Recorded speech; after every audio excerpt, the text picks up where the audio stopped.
It's kind of crazy to think that as recently as 40 years ago, if you wanted to make beer in your home, you'd have to break the law. Thankfully, in 1978, it became legal on the federal level for people to homebrew, but unfortunately, this didn't include everyone, as certain states continued to restrict this natural right. But this all ended in 2013 when the last two holdouts, Mississippi and Alabama, passed laws making it okay for people to make beer at home. For the first time since Prohibition, it was legal to homebrew in all 50 of the United States. This was due in large part to the dedication and hard work of the American Homebrewers Association. In addition to continuing the fight for our right to brew, they're committed to growing the hobby by coordinating events such as Big Brew for National Homebrew Day and HomebrewCon. We're proud to say that the Brewlosophy podcast is brought to you by the American Homebrewers Association and encourage all of our listeners to support the organization that has done so much for this hobby by becoming a member today.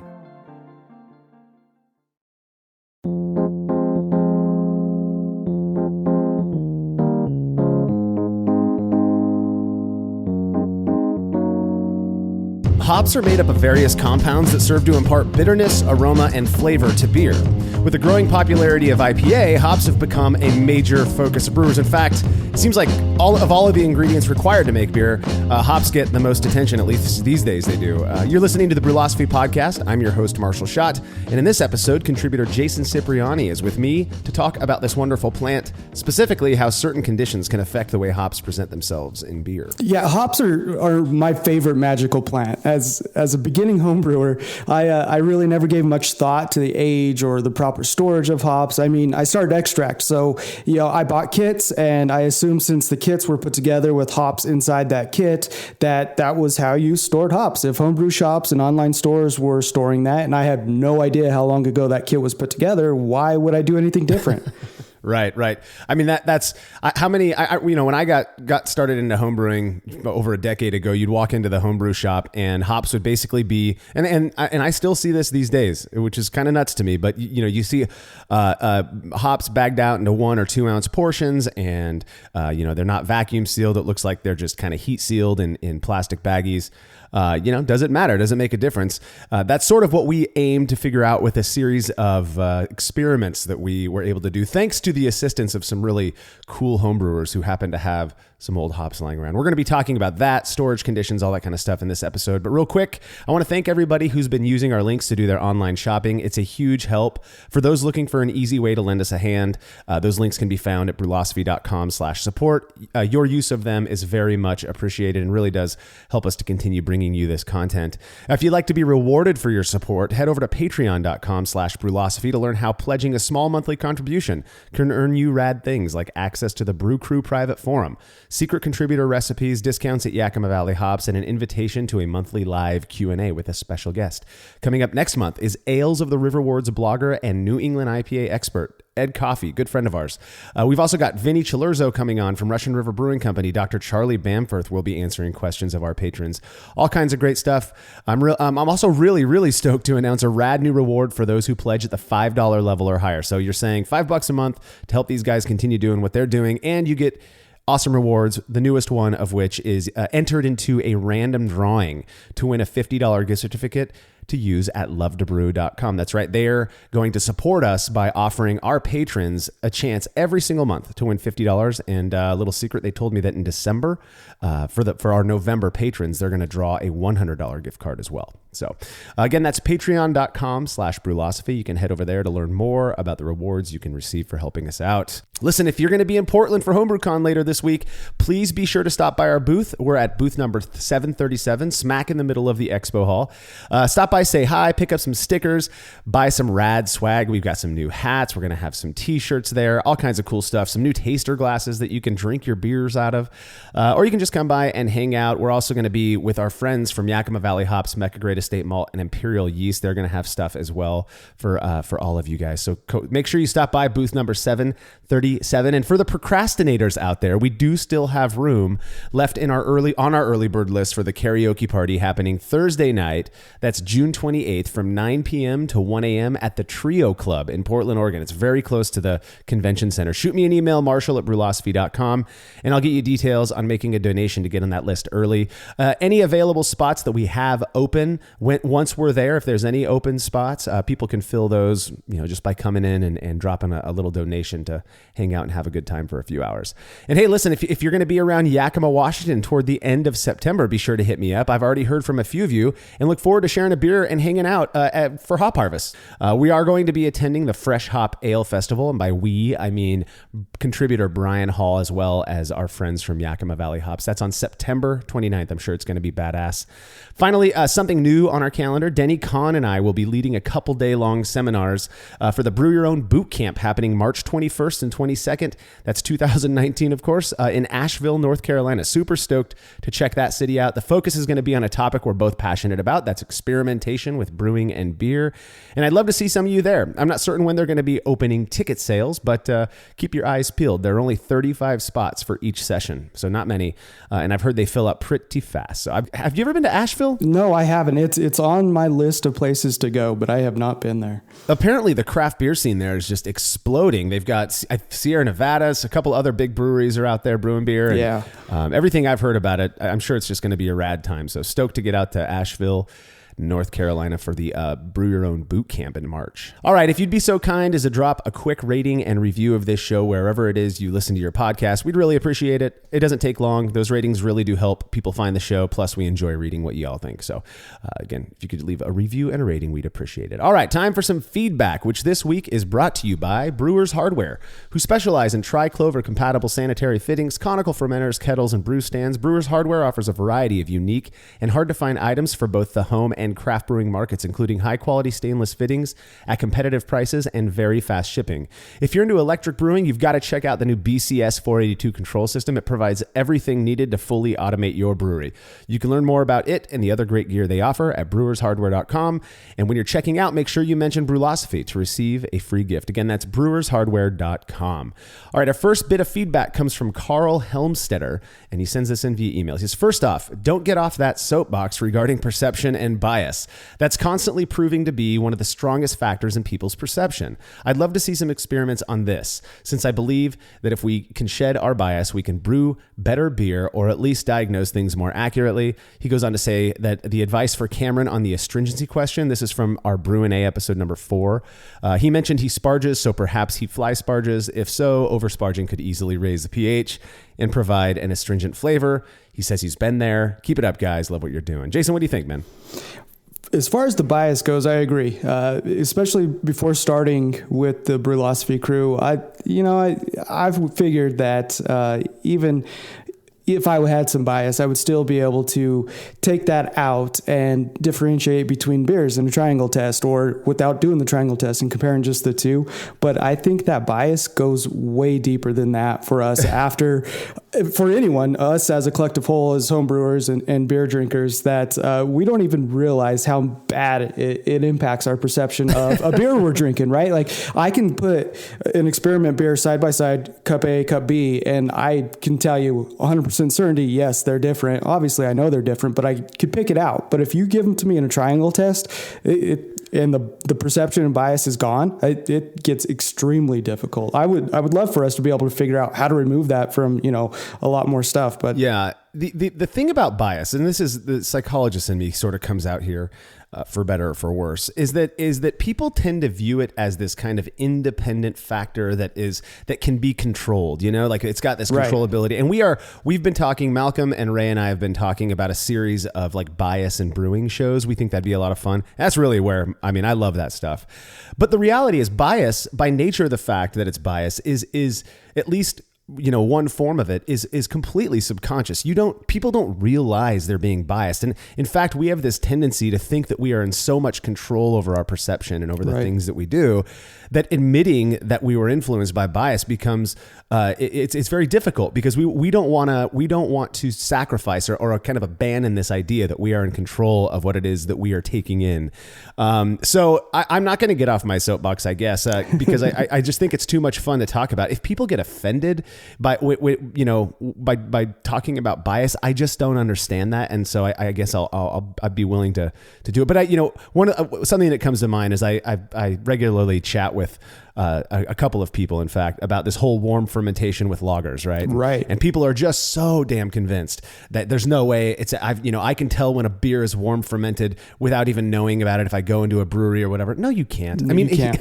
I get it. We take a lot of pride in our perceptual abilities, but the reality is, again, that bias is so unconscious. If we misperceive hop fruitiness as perhaps an ester, then all of a sudden this beer that may have been cold fermented was warm fermented. And I'm not going to go ask the brewer. I'm just going to assume it and say that I'm right, And yeah, exactly. That's my thing. So, but at the same time, I'm not saying that with any malice. I think it's a lot of fun. So, Carl, I'll stay on the soapbox.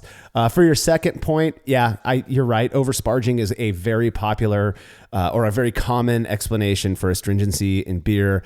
That could totally be it as well. I've never been there, as you have. But I have been there. I actually just did a reiterated mash for a 1050 clone, and I'm confident that I oversparged it after the fact. I didn't think about it at the time, and it is an astringent beer that borderline undrinkable. And it was the first time I did a reiterated mash, which for the people who don't know, it's you mash once, you sparge, you now have your wort, and you use that again to mash in another basket of grain. So you're bumping up your gravity. And something went wrong somewhere in there, and I'm pretty sure I oversparged it. So yep, I've been there too, Carl. It sucks, but it's something to learn from and move forward with. Yeah. I wish there was an easy way to measure astringency, but alas, there isn't. Well, thanks for the feedback, Carl. And so we have another piece of feedback from Josh Holiday out of Yakima, Washington. And he says, I really appreciated the episode with Love to Brew. It was nice to have a different type of episode, and I really valued learning about the ins and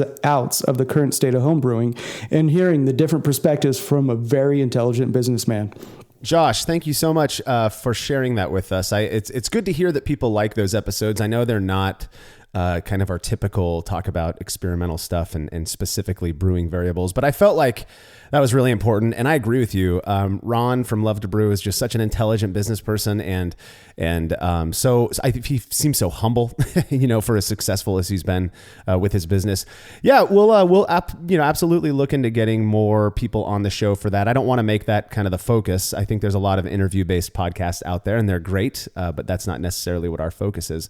But I appreciate the feedback. And hey, dude, Yakima, come out and check, hang out with us when we're up there in September. That'd be great.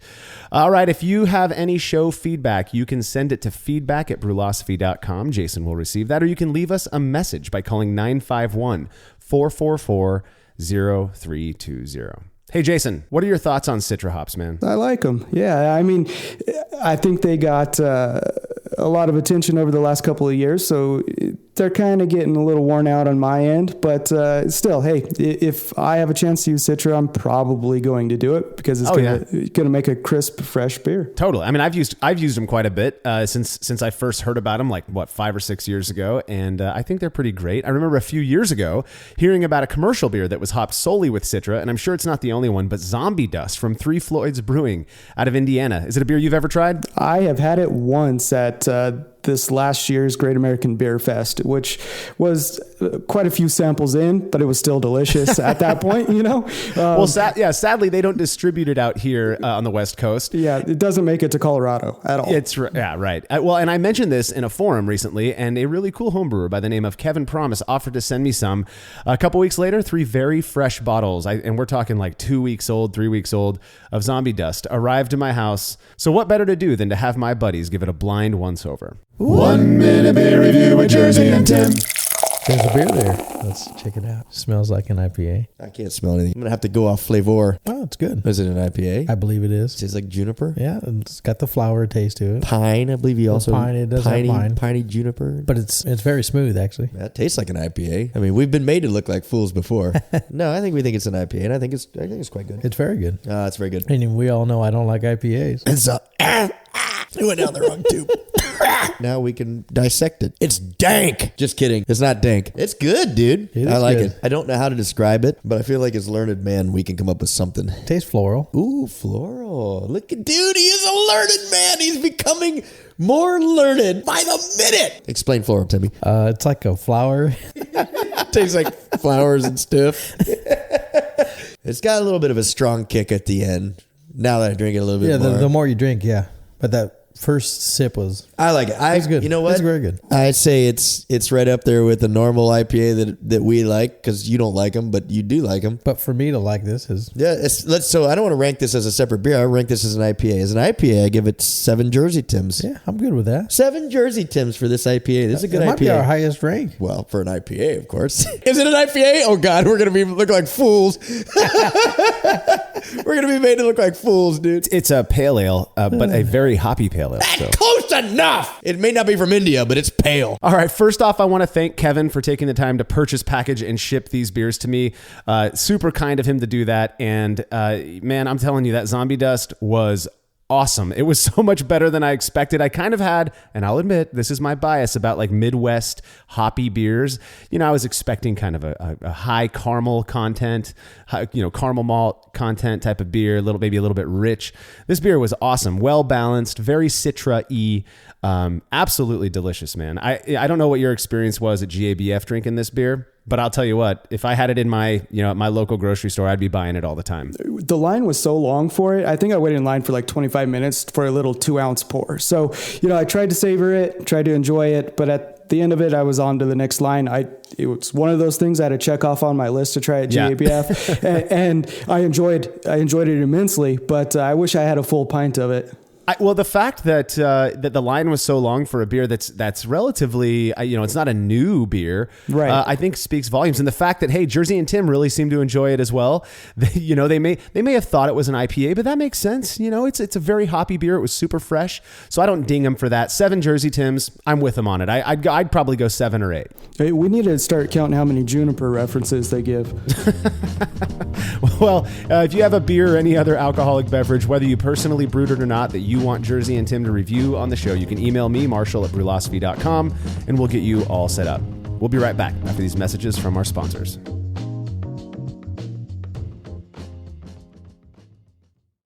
When dumping wort-soaked grain and leftover low-gravity wort while cleaning up after a brew day, do you ever wonder what your true efficiency would be if that wort made its way to the kettle instead?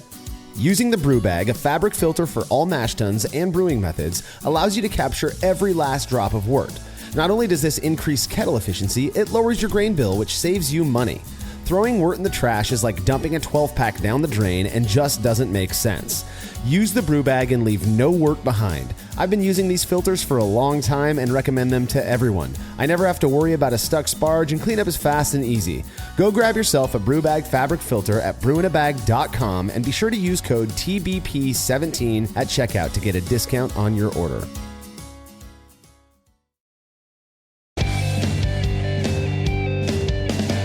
Compact and simple to use with a small footprint for brewing indoors, the Grainfather makes it easy for you to brew professional quality beers at home. The Grainfather is an all-in-one brewing system that lets you brew all grain beer in a single compact stainless steel unit.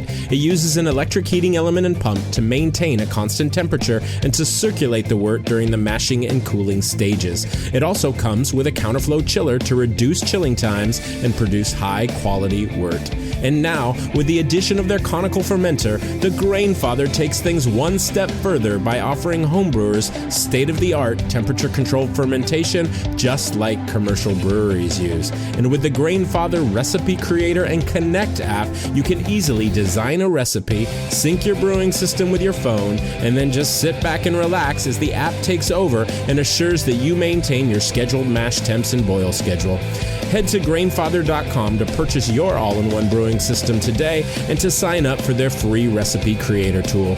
Once more, head on over to Grainfather.com, that's Grainfather.com, and get started today. Shopping for brewing supplies online can be a real hassle, which is why we recommend Love to Brew. They've got great prices, super fast shipping, and they carry exclusive products like East Coast Yeast, the Brewers Essentials brand, and their award-winning beer recipe kits. They're also the only place you can pick up your very own Brewlosophy recipe kit. The numbers don't lie. Love to Brew has hundreds of 5-star reviews, and thousands of brewers are choosing them for their supplies and ingredients each year. Experience the difference at lovetobrew.com. That's love, the number 2, brew.com.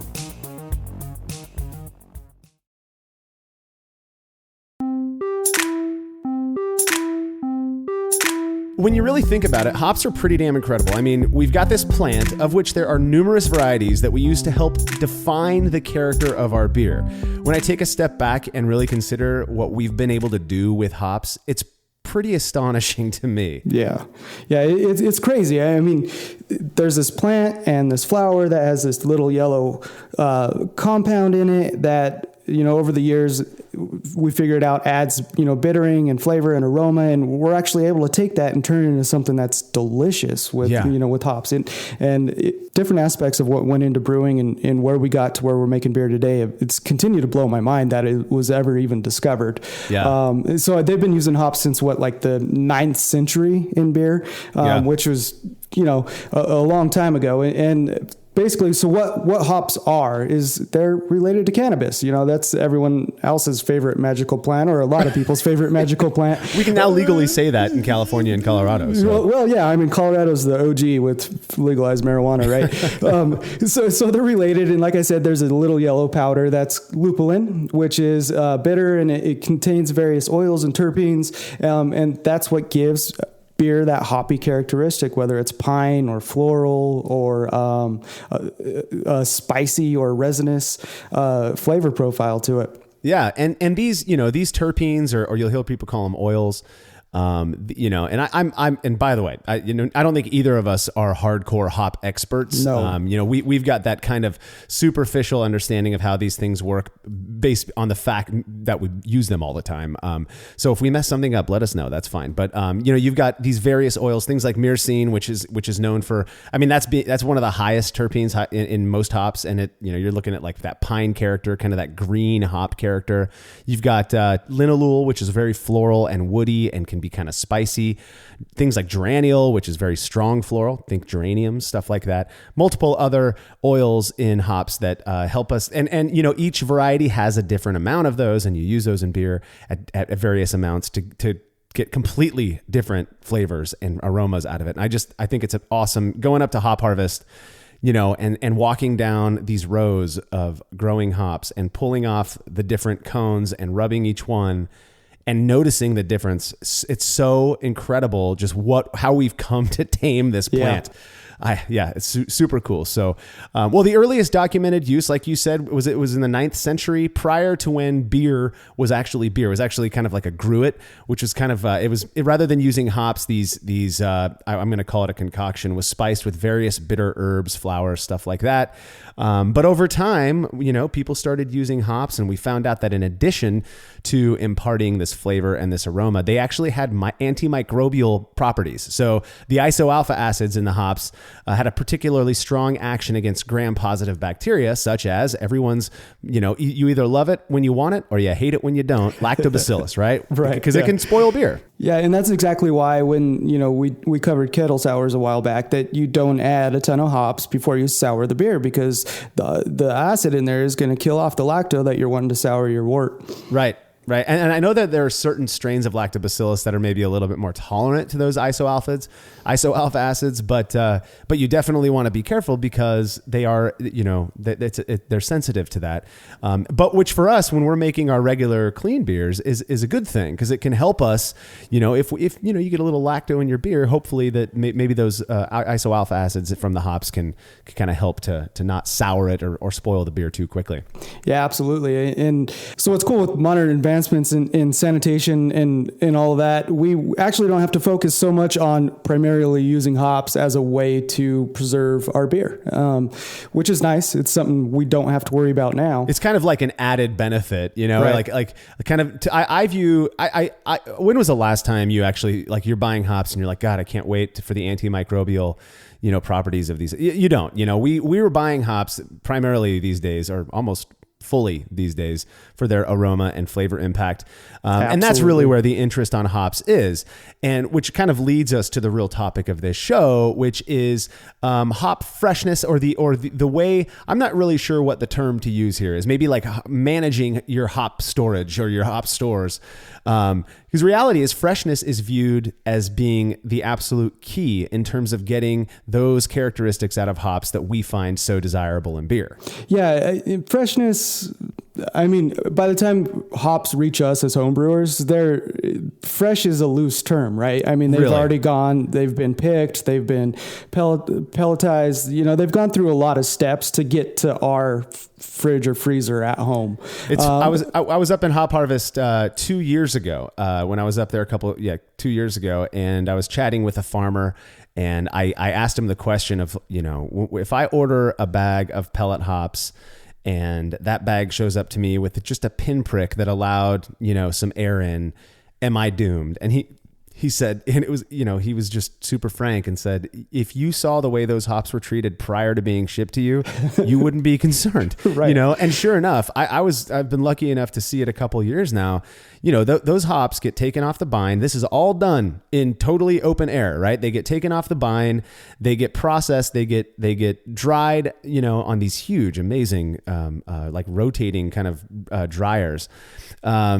They get dried, they get pelletized, they're getting pushed through a die into pellets, and packaged. And only at that point, and oftentimes, by the way, when, these whole cone hops are getting baled and wrapped up and thrown into cold storage. Now, cold storage, that's good. That's going to reduce, certain chemical reactions how quickly that happens. But, to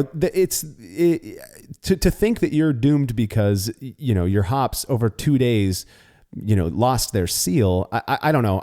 I just thought it was an interesting thing to point out when you really take a step back and look at how these things are treated.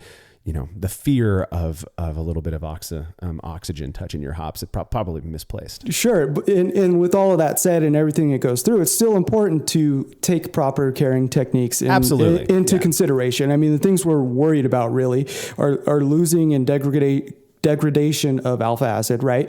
Aroma and flavor could be lower because of that, depending on how the hops are taken care of. Right. And then, and your storage techniques play a huge part in that once they get to your house and once they're there. Well, I think of primary concern, and in no way am I saying that, don't, and is this farmer telling me don't treat your hops well when you get them in your house.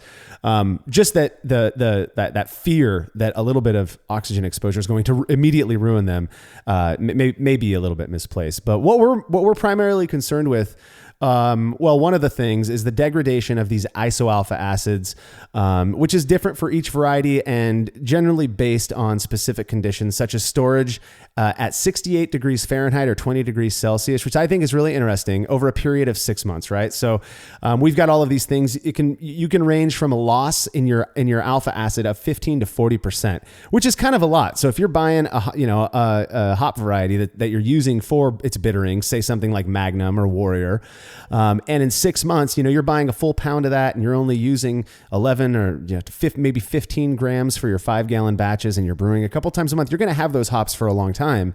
So if it's losing 40% of its alpha acid content in 6 months, even more over a year, that's something you got to be concerned about because you're not going to get the bitterness that you really want. The interesting thing is that these, this prediction isn't linear, so that loss can be really difficult to predict. When I pay attention to this, I use Beersmith and their prediction. I'm not sure how accurate that is. Interestingly though, beta acids take longer to break down than the alpha acids. So there's more present in aged hops. And this is something that I'm fascinated by.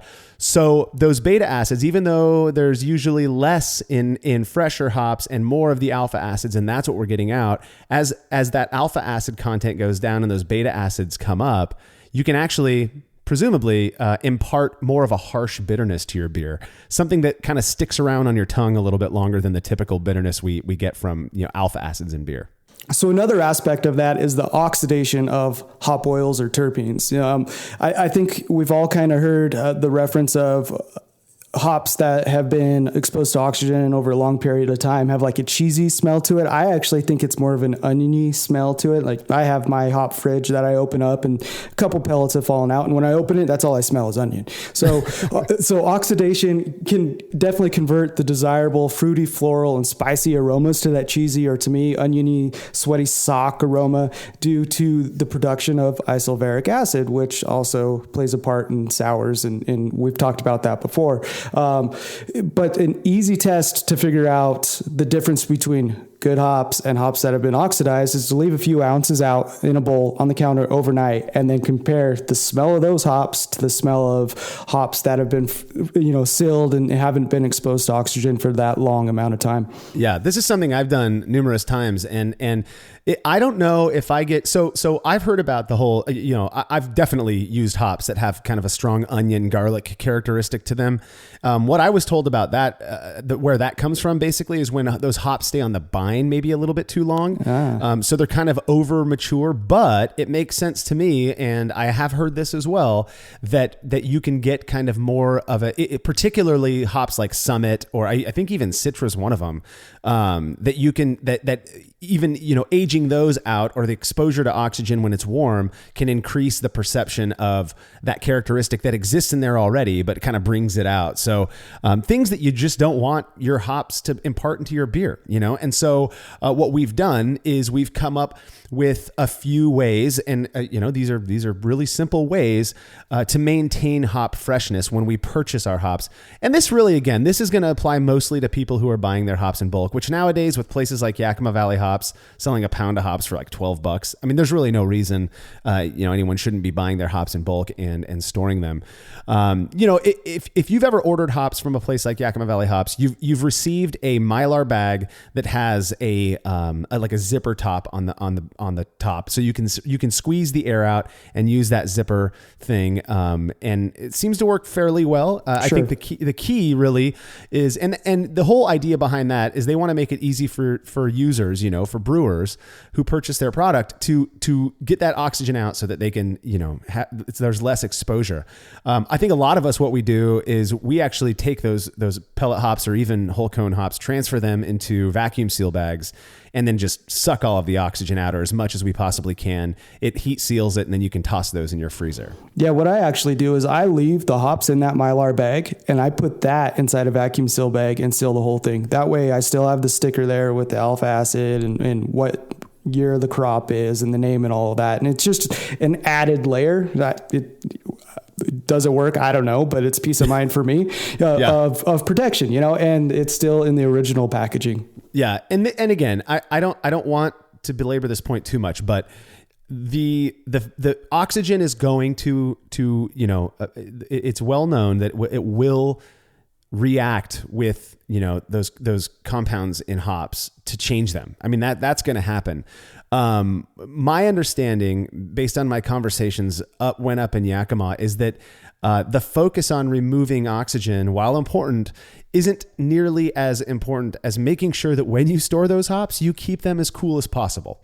And here's why. For every 27 degrees Fahrenheit, consider this to me is pretty crazy. For every 27 degrees Fahrenheit or 15 degrees Celsius increase in storage temperature, you're doubling the rate of your alpha acid loss, right? So I put together a little thing to make that easier to understand.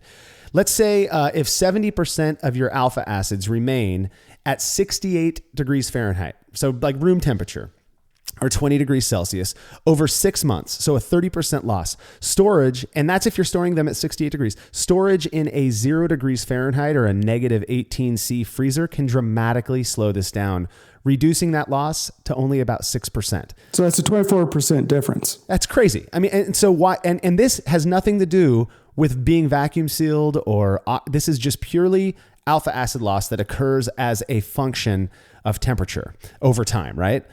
So if you have a 10%, to put that even more perspective, if you have a 10% alpha acid hop, over 6 months gets reduced to 7% alpha acid at 68 degrees Fahrenheit. After 6 months, right? It'd remain above 9% if stored at 0 degrees Fahrenheit or negative 18 degrees C. The moral of that story is store your hops in your freezer. Yeah, if you have the space, freezer, man, that's where you want to put them. Yeah. The other, so we've got temperature, we've got oxygen exposure, both important. If you can, and to me, I vacuum seal all of my hops primarily because it only cost me about $35, and I buy bulk rolls of the vacuum sealer bags that I also use for like sous vide and stuff like that. So it's not a big deal for me. It's not a huge expense. I haven't bought vacuum seal bags in 3 years, and I'm still going through my second roll, and they cost like $12. So to me, it's just good insurance. And I don't mind doing it. It also kind of helps to save a little bit of room in my freezer. So another thing we can do is purge the bags, right? With CO2 or nitrogen. Do you do that? No, I've never done that. And I've never had an issue with my hop storage that I'm aware of. Sure. I know people who do purge their bags with CO2 before they vacuum seal them. I don't think there's any harm in doing that. The biggest thing is that you're just going to blow through your CO2 a little bit faster. Yeah. It's a little bit more work, and it's going to cost you some money on the CO2. What most hop, I think, packaging places use is nitrogen. Right. Any inert gas will work. I think even argon will work. Like if you oh, wow. Yeah. If you happen to have a bottle of argon laying around. Yeah. So, anyways, the last thing that is kind of said to have this negative impact on hops is light. It purportedly increases the rate of alpha acid degradation as well. You notice we're not talking too much about the terpenes and whatnot. Most of this is concerning alpha acid degradation, and it shouldn't lead to issues with skunking, since that occurs as a function of the hop oils interacting with yeast. Actually, I think it's riboflavin during the fermentation process. But apparently, you want to keep, I think best practices at least is to keep your hops you squeeze the air out of your bag as much as you possibly can, keep them in your freezer and keep them out of light. And I think that's kind of that's how you're going to get those hops to maintain their freshness the longest. Yeah, I'm with you on that. I have a dedicated hop freezer setup, and like we said, I air seal them, and it seems to work pretty well for me. Yeah. I can't say that in my experience I've ever used like hops that were I've used some old ass hops, trust me. I've had hops in my freezer for that were there for a year and a half that were just my own, and I go back to them over and over. I haven't even now I'm keeping them in my freezer, so that degradation of those alpha acids is going to be limited by that lower temperature, which is a good thing. But I haven't noticed any major flaws from using hops that I've stored on my own. But while things like oxygen exposure and storage temperature may have an objectively measurable effect on hops, we were curious to test all of this stuff out and ran a few experiments ourselves. The results when we return.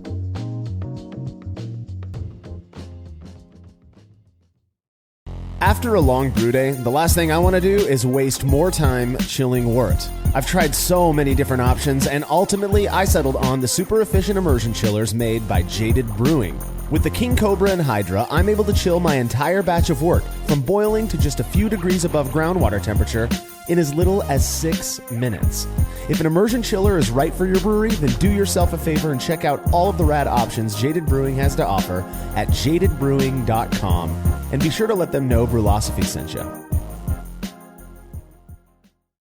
As every brewer knows, the best beer requires the best hops, which Yakima Valley Hops provides fresh from the source to brewers around the world, carrying everything from classics like Cascade to modern favorites like Galaxy and Mosaic, as well as other ingredients and gear. Yakima Valley Hops has it all. And don't forget to check out their new podcast, The Late Edition, where the YVH crew goes into depth on our favorite plant with industry experts. Head over to YakimaValleyHops.com now to see all they have to offer, and subscribe to The Late Edition wherever it is you listen to podcasts.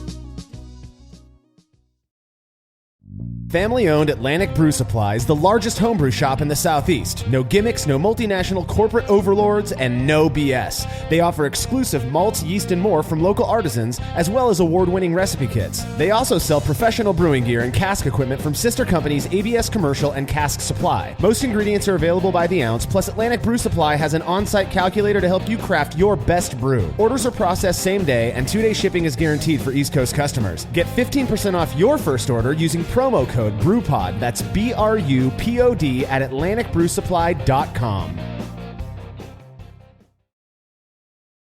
Founded in 1978 by brewing pioneer Charlie Papazian, the American Homebrewers Association is a division of the Brewers Association focused specifically on protecting and promoting the hobby of homebrewing. In addition to their work lobbying for the rights of homebrewers across the country, they're also the primary sponsor of Brewlosophy.com. By joining the AHA, not only are you supporting their cause, but you get a ton of benefits as well. Discounts at breweries across the U.S., early access to tickets for events like the Great American Beer Festival, and you get to attend HomebrewCon, the world's biggest gathering of homebrewers. Head over to Brewlosophy.com/AHA now to sign up to become a member.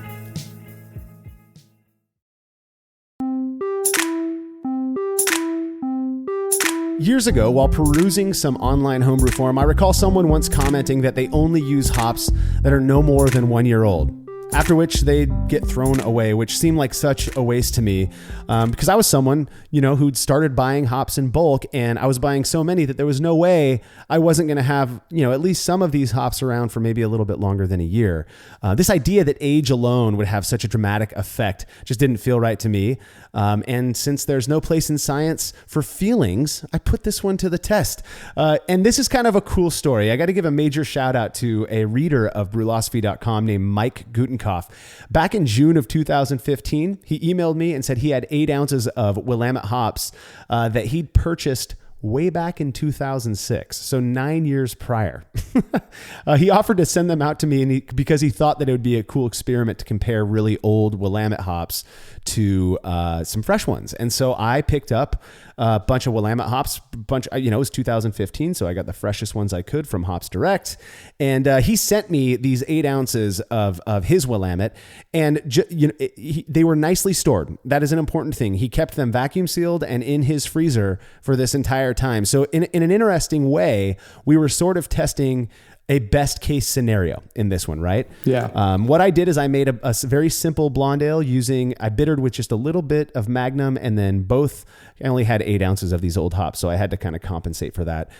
Both batches, they were exactly the same. They received 14 grams of either the fresh or the old Willamette at 10 minutes left in the boil, and then they got a big old 50-gram charge with 0 minutes left in the boil, so at flame out. Brewed up the beers. Everything about them, again, they were treated exactly the same. And then when they were done, I served them to 21 people to see if they could distinguish the odd beer out. And this one, I served each participant 2 samples of the beer that was made with the old hops and 1 sample of the beer made with the fresh hops.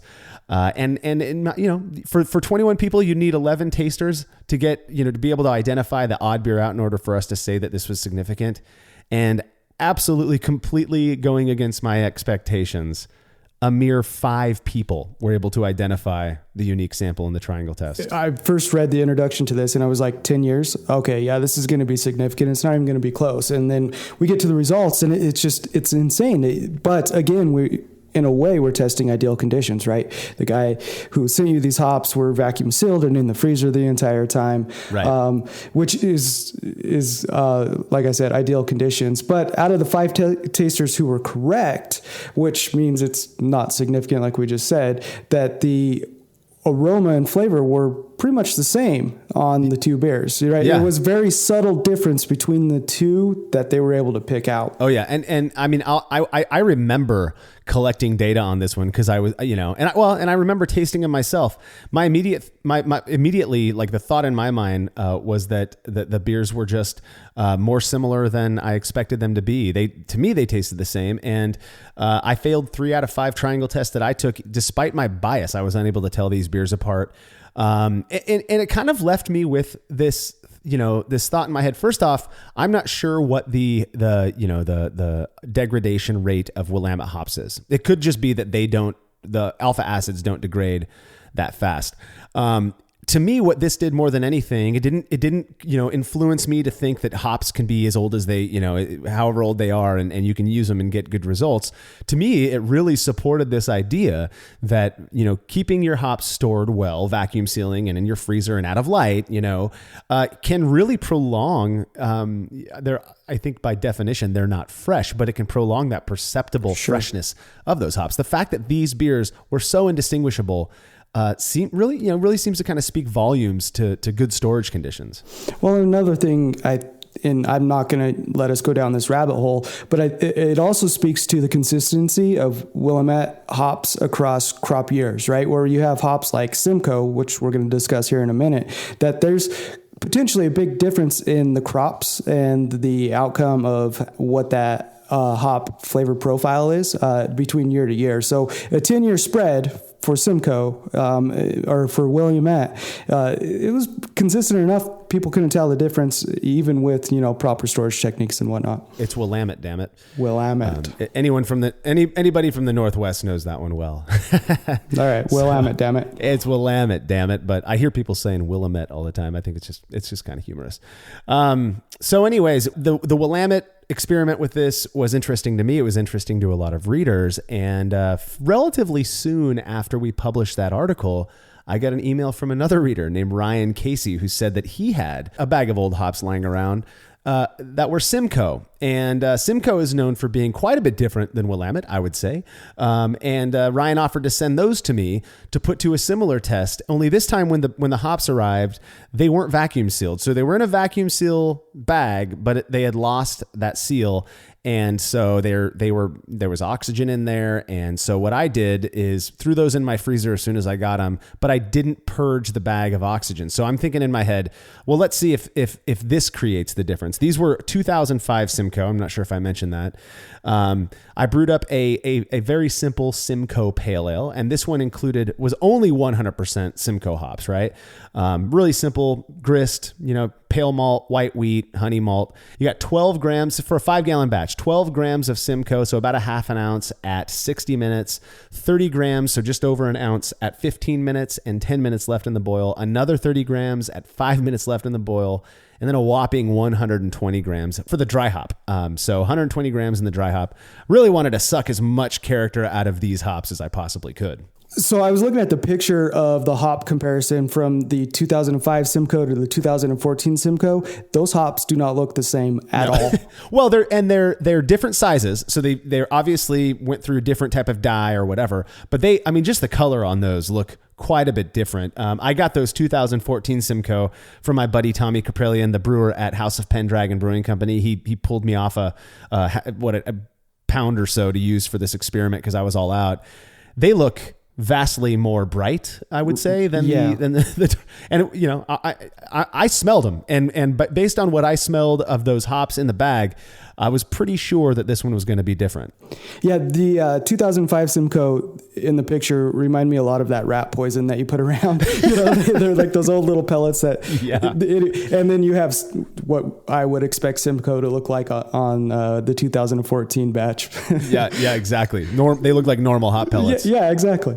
So for this experiment, you served 15 people 2 samples of the fresh hop beer and 1 sample of the old hop beer, and then asked them to identify which one was the odd beer out. So we typically aim for 20. There are times where the results or the response is just so obvious from our participant pool that I'll occasionally cut it off early. And in this one, I'm going to be honest with you, I felt bad serving that old hop beer to people. Out of the 15 people, 13 were able to identify the odd bear out. That's crazy. So wow. Yeah, exactly. This was a slam dunk in terms of, statistically different, perceptibly at least, beers. Everybody I talked to, after participating in this one, when they tasted that old Simcoe hop beer, the look on their face was that bitter beer face, and it was just, I couldn't even get through a taster glass of that beer. There was one person of many, who thought it was the better of the two, I guess. Yeah. But also that person got it wrong, got the triangle test wrong. So, besides that, everybody was on board with the fresh, the fresh 2014 Simcoe hop beer was just hands down cleaner, more citrus, more pine, just much better.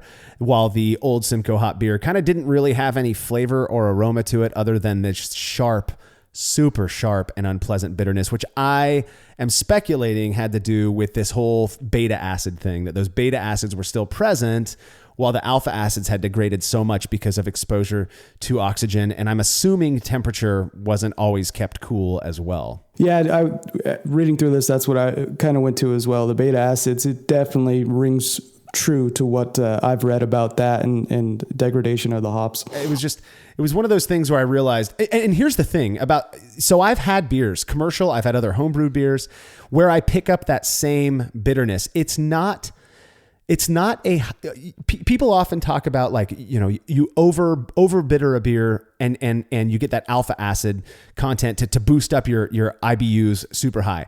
It's not even that. This bitterness is almost like poison. It's not rat poison, of course, but it is like my everything in my body wanted to stay away from drinking this beer. And that is seriously how my experience of it was. You shouldn't be putting this in your body. And I've had commercial beers that have that same thing, and they usually end up going down my drain. And I can't help but wonder if it's not because of just old, aged, or poorly stored hops. So the difference in these two experiments kind of contrast proper hop storage versus improper hop storage as far as purging and non-purged bags. So we decided to put that to the test. First, though, before we get to that next experiment, I want to let you all know about Imperial Yeast, who pack 200 billion cells of the purest yeast into every pitch-right pouch, over double what other labs provide, meaning fermentation kicks off fast and finishes quickly.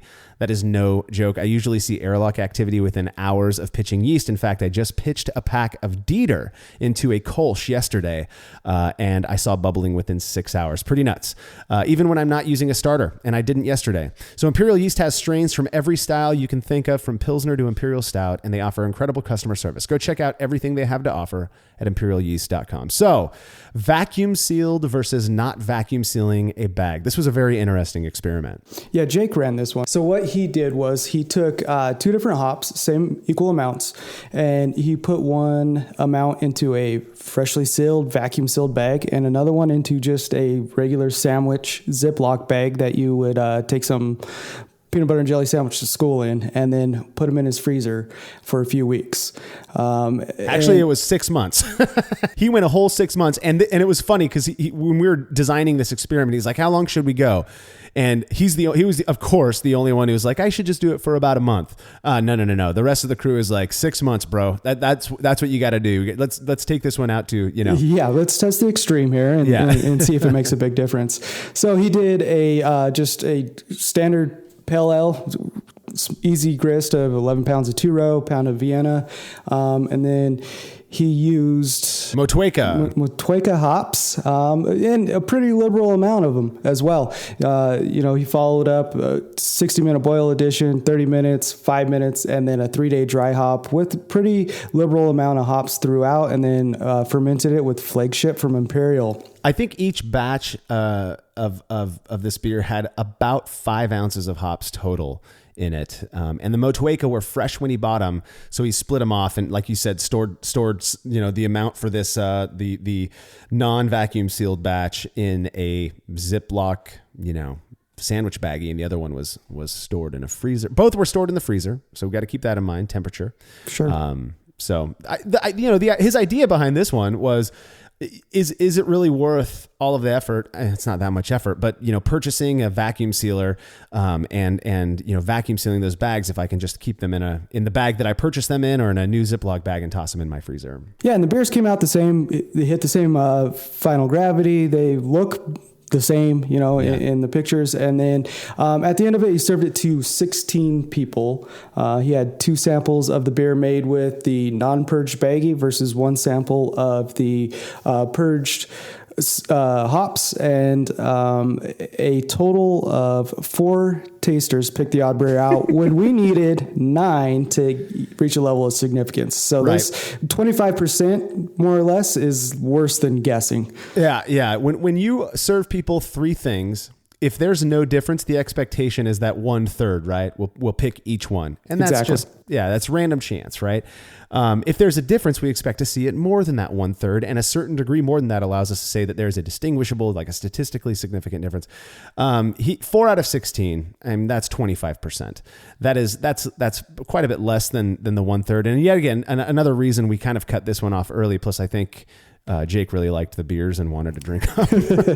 But 4 out of 16, which says to us, the idea that your vacuum sealing bags is going to improve freshness, at least when they're being stored in a very cold freezer, may not have the impact that not vacuum sealing may not have the impact that I think a lot of us fear. And what I think is interesting, even though only 25% of the people got this right, Jake in his own blind triangle test was right 5 out of 6 times. Yeah. I mean, sometimes, and that's where the impact of bias, I can't help but wonder where it comes in, and maybe sort of knowing without knowing, right? I put that in air quotes, what sample is in which cup and what it is.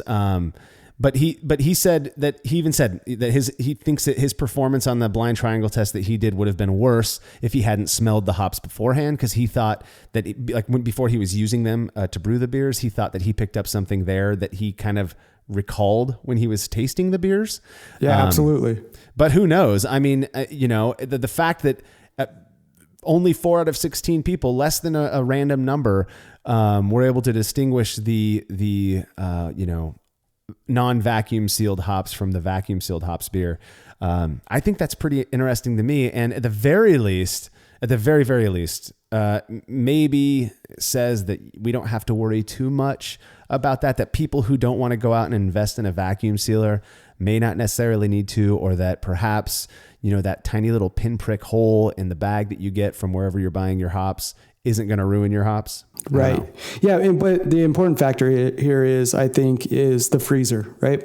That instead of investing in that vacuum sealer, having a freezer and keeping your hops cold are probably going to do a lot more for it in the long run than sealing it.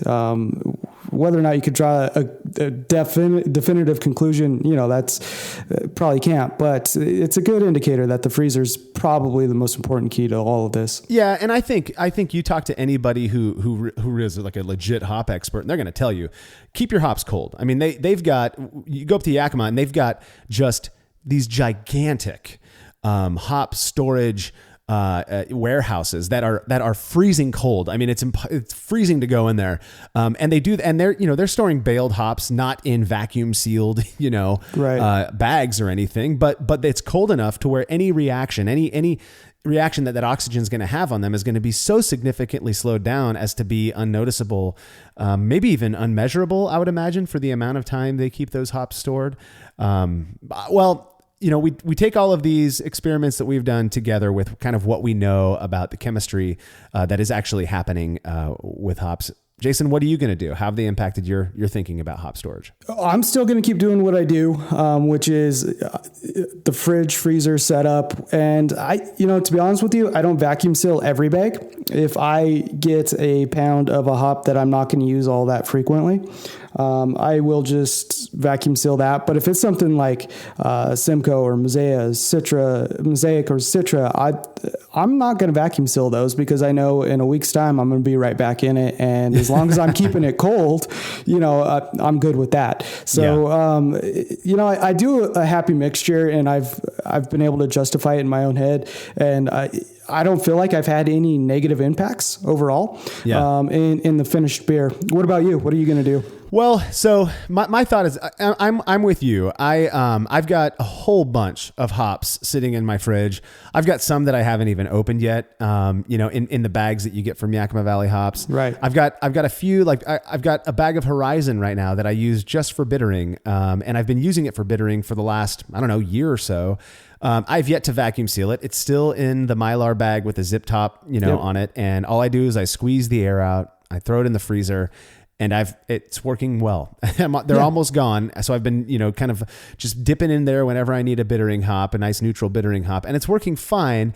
But a little bit different than you. If I've got a really, fancy hop, something like Citra or Mosaic, something like that, I'm usually I feel compelled to kind of baby those hops, only because they usually cost a lot of money. And so I kind of want to, I've got the stuff, I might as well use it, a vacuum sealer and a freezer and whatnot.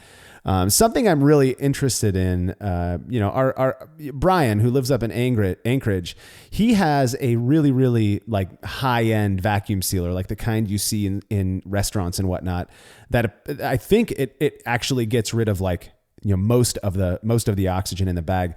What I would love to see is a experiment, and this is something I think we can look into in the future, where we take the same amount of hops, we vacuum seal one of them and maybe even like purge it with an inert gas, CO2 or nitrogen or something, and then we put the other hops, same amount, in a vacuum sealed bag just to keep it equal, but don't actually vacuum it and don't purge it, and leave those out on the counter or something for like 4 or 5 months.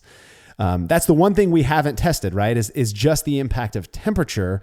But to see the interaction between temperature and vacuum sealing, though I think, just temperature alone would be kind of interesting as well. So we've got some more exploration to do here. Yeah, there's definitely lots left to do. But as for me, I'm going to keep vacuum sealing most of them. I will always store hops in the freezer. I think if we've learned anything through this, it's that, and we know this, already about chemical reactions. If it's cold, they take longer to take place. So, but that's where I'm at. And for those of you out there who may not want to invest in a vacuum sealer, I don't think it's going to be the end of your good beer brewing days. But if you want to pick one up, I think I got mine on Amazon for $35, something like that. So, but anyways, that's all I've got on hop storage and hop management. Jason, is there anything else you want to say? No, I'm good, man. Well, don't forget to head over to brewlosophy.com to read about the experiments discussed in this episode, as well as all of the other stuff we're up to.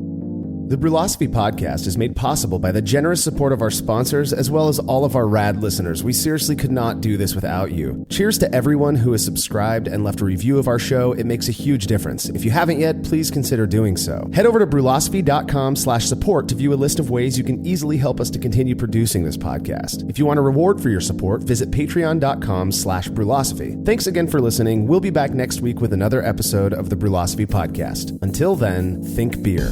Start off the morning with some hot tea, lemon and honey, cause it suits my bro. Put some herb in the bowl, yeah, it's homegrown. Ain't gotta go through the middleman.